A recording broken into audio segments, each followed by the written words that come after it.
Sa totoo lang, hindi naman talaga maiwasan na humanga ang mga boys kay Janine Gutierrez. Nagkaroon kasi ng issue na umamin na daw si Jericho Rosales sa getting to know each other nila ni Janine. Siyempre, celebrate agad ang mga basher dyan. Sabi pa nga ni Jericho, napapatulala siya pag nakikita niya si Janine.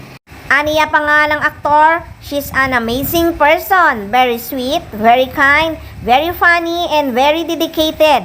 Very good actress. Kung tutuusin, di talaga kailangan ni na Jericho Rosales at Janine Gutierrez ang magpakilig dahil sa promo ng Lavender Fields. Pero syempre, may chemistry naman silang dalawa. At may kinilig pa nga kasi grabe si Jericho ngayon ha, ang gwapo niya sa suot niyang white shirt. At ang ibang mga fans kinilig sa kanila. Pero natural lang silang dalawa, walang fake na pakilig-kilig.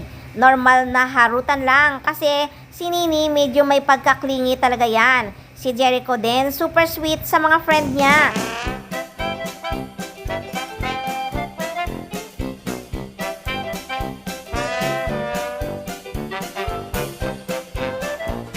May payakap-yakap pa nga yan sa mga girls. Kaya sa ngayon, suportahan na lang natin ang tambalan ng Econin na alam naman natin na kahit sinong itambal kay Nini ay bagay naman sa kanya.